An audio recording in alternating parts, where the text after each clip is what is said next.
এবার হাইকোর্টের আইনজীবী আলী আফজাল চাঁদ কি বলছেন, তৃণমূলকে একেবারে ধুয়ে দিলেন, জনগণকে টাকা দেয় না, এসআইআর নিয়ে দেখুন। বড় দেশের জমিদার, লজ্জা করে না? বেহা নির্লজ্জ কেমন মুখ্যমন্ত্রী! তোমার ভালো করে মনোযোগ দিয়ে শুনবেন। সৈন্য তোমার ভাইপো বানাচ্ছে, কোথা থেকে টাকা পাচ্ছ? আইপ্যাক কোটি কোটি টাকা নিচ্ছে, সেই আইপ্যাককে কোথা থেকে টাকা দিচ্ছ? হ্যাঁ, চোরের মায়ের বড় গলা।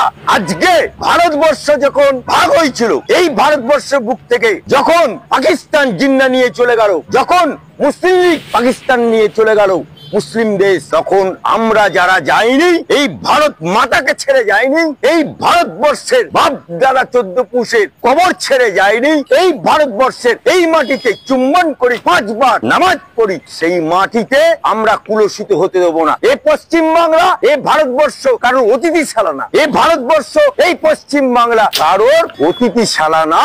তাই ভারতীয় মুসলমানদের জাননে কা বাত নেই হ্যায়, নেই হ্যায়, নেই হ্যায়। লেকিন যারা পাকিস্তানে চলে গেছিল, যারা বাংলাদেশ চলে গেছিল, তারা এখানে আমরা থাকতে দেবো না, দেবো না, দেবো না। দর্শক বন্ধুগণ, দেখতে পেলেন তুমি আলী আফজাল চাঁদ তার বক্তব্য। তিনি হচ্ছেন হাইকোর্টের আইনজীবী।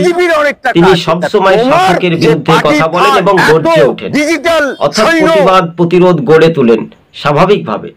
তৃণমূল হটাও, রাজ্য বাঁচাও, এটাই আজকে ছিল আমাদের প্রতিবেদন। টিভি সকাল ইউটিউব চ্যানেলটি ভালো লাগলে শেয়ার করে পাশে থাকবেন।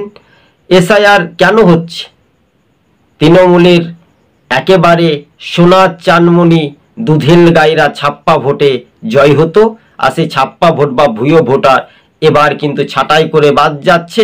তাই তৃণমূলের কিন্তু মাথা ব্যথা। কিন্তু আইনজীবী, হাইকোর্টের আইনজীবী আফজাল চাঁদ যে কথাটি বললেন, খুবই মনোযোগ দিয়ে শুনবেন। আর ভিডিওটি ভালো লাগলে শেয়ার করে পাশে থাকবেন। টিভি সকাল ইউটিউব চ্যানেলটি আপনাদের সাথে আছি, পাশে আছি সবসময়। আপনারা আমাদের চ্যানেলটিকে